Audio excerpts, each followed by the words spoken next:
जय हिंद दोस्तों, वंदे मातरम। आप किसी भी क्षेत्र में काम कर रहे हो, चाहे वो नौकरी हो, चाहे वो बिजनेस हो, कोई भी काम हो, यदि आपको लगातार नाकामियां मिलती हैं तो कहीं ना कहीं आप हताश हो ही जाते हो। आपको अंदर ही मन में लगने लगता है कि यार क्या मैं सही काम कर रहा हूँ, क्या मुझे कुछ बदलाव करने चाहिए, कहीं कोई मेरी जगह तो नहीं ले लेगा, कहीं कोई मेरी जगह तो नहीं लेगा। कि वाली बात यहाँ पर इसलिए भी आ रही है क्योंकि कार्तिक आर्यन ने इस समय जिस तरीके से इंडस्ट्री में अपने लिए एक अलग पहचान बनाई है, अलग जगह बनाई है, अपने लिए फैन बेस खड़ा किया है, उसको देखते हुए ऐसा लगता है कि वो बॉलीवुड के कई सारे बूढ़े हो चुके शेरों को, उनके शिकार को हासिल करने में काफ़ी मुश्किलात पैदा कर सकते हैं।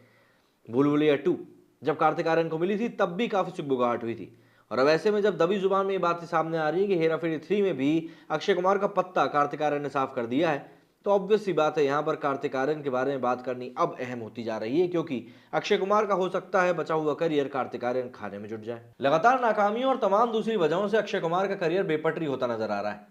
यहाँ तक कि उनकी सक्सेसफुल फ्रेंचाइजी जिसकी वजह से उन्हें बॉलीवुड में ए लिस्ट सुपरस्टार का तमगा हासिल हुआ था, अब दूसरे एक्टर्स के खाते में जाती दिख रही।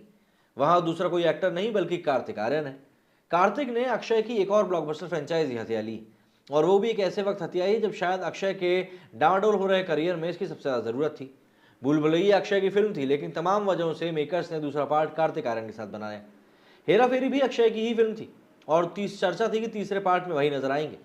इस बारे में निर्माताओं की उनसे बातचीत भी हो रही थी, मगर तीसरा पार्ट भी कार्तिक आर्यन ने अक्षय से अब छीन लिया है।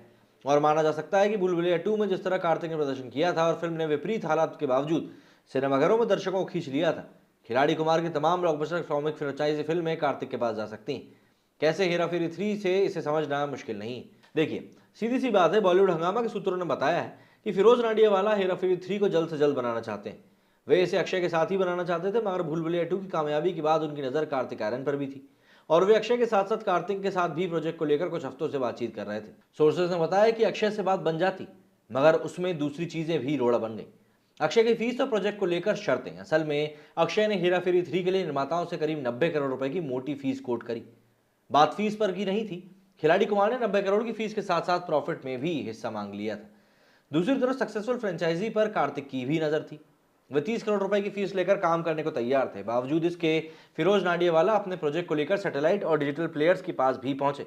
उन्होंने दोनों सितारों के साथ अलग अलग कास्टिंग के साथ प्रोजेक्ट सामने रखे तो पाया कि अक्षय की तुलना में कार्तिक के साथ काम करने पर उन्हें फायदा ज्यादा हो रहा है।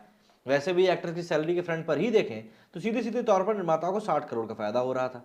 सिनेमाघर में आई अक्षय की पिछली कई फिल्में 60 करोड़ का बिजनेस कर भी नहीं पाई थी, और ये बहुत बड़ी बात है। बावजूद कि सैटेलाइट डिजिटल राइट के निर्माताओं को कार्तिक के साथ फिल्म बनाने पर 15 करोड़ का नुकसान हो रहा है, लेकिन फिर भी निर्माता को सीधे सीधे 45 करोड़ रुपए तो सीधे सीधे बच रहे हैं। अब एक्टर्स के फ्रंट की बात करें तो ये अक्षय के लिए एक बेशक तगड़ा झटका है। उन्हें फिलहाल एक बड़ी हिट की जरूरत है, और हेरा फेरी की फ्रेंचाइजी में वो भरोसा दिखता है। बदले हालात में अक्षय गुणागणित करना भूल गए। अगर किसी एक्टर की फिल्म सिनेमाघरों में 90 करोड़ रुपए नहीं कमा पा रही, वो एक फिल्म की भी बात नहीं, लगातार यही सिलसिला है फ्लॉप का। सूर्यवंशी के बाद अक्षय की सभी फिल्में लाइन लगाकर फ्लॉप हुई। सोचने वाली बात है कि भला कौन बहादुर निर्माता होगा जो अपनी गाड़ी पूंजी को लेकर एक खोखले स्टारडम पर दांव लगाए। कायदे से नुकसान सिर्फ यहां पर अक्षय का हुआ है। बतौर एक्टर उन्हें बॉलीवुड में मौजूद रहना है तो मेहनताने और दूसरे बिजनेस फ्रंट पर निर्माताओं की सहूलियत के हिसाब से समझौते करने पड़ेंगे, क्योंकि इस वक्त हिट की दरकार बॉलीवुड के कुछ एक्टर्स को है, निर्माताओं को नहीं। निर्माता तो कार्तिक के साथ भी भूल भुलैया 2 के रूप में ब्लॉकबस्टर बना ही ले रहा है, और या फिर वो दक्षिण के सितारों के ऊपर पैसा लगाकर मुनाफा कमा ले रहा है। अक्षय और तमाम सितारों को ठहर कर सोचना होगा कि नुकसान आखिर सही में किसका हो रहा है। 90 करोड़ एक बढ़िया फिल्म बनाने के लिए पर्याप्त रकम होती, कांतारा तो मात्र 15 करोड़ में बन गई थी। बावजूद कि अक्षय ने फिल्म छोड़ने को लेकर मलाल जताते हुए एक दूसरी कहानी सुनाई। उन्होंने कहा है कि जब फिल्म ऑफर हुई तो वो इसकी स्क्रिप्ट से खुश नहीं थे। उन्होंने इसे बदलने को कहा क्योंकि वे चाहते थे कि जैसे दर्शक आज के माहौल में फिल्म देखना चाहते हैं कहानी वैसी हो। इसलिए उन्होंने फिल्म छोड़ दी। उन्हें फिल्म छोड़ने का मलाल है। अब अक्षय को कौन बताए कि हेरा फेरी की दोनों फिल्मों की कहानी तो वही है जिसे दर्शक आज भी देखना चाहते हैं। निर्माता भला तीसरे पार्ट की कहानी को क्यों बदलेंगे। और सीधी सी बात है, अगर अक्षय कुमार इतने ही ज्यादा इंटेलिजेंट है, मैं उनकी इंटेलिजेंस पर सवाल नहीं उठा रहा हूँ, लेकिन अगर वो इतने ही ज्यादा इंटेलिजेंट हैं तो फिर अभी जो 5 फिल्में उनकी फ्लॉप हुई उसकी कहानी के ऊपर क्या उन्होंने दाव नहीं लगाया था। सीधी सी बात है, कोई भी एक्टर सामने आके ये नहीं कहेगा कि अरे मैंने उससे 90 करोड़ मांगे, वो मेरे को दे नहीं रहा था, मैं क्यों करूँ उसकी मूवी। सीधी सी बात है। खैर, आप लोग इस बारे में क्या कहना है मुझे कमेंट करके जरूर बताइए। मेरे इस वीडियो फिलहाल इतना ही। जय हिंद, जय भारत।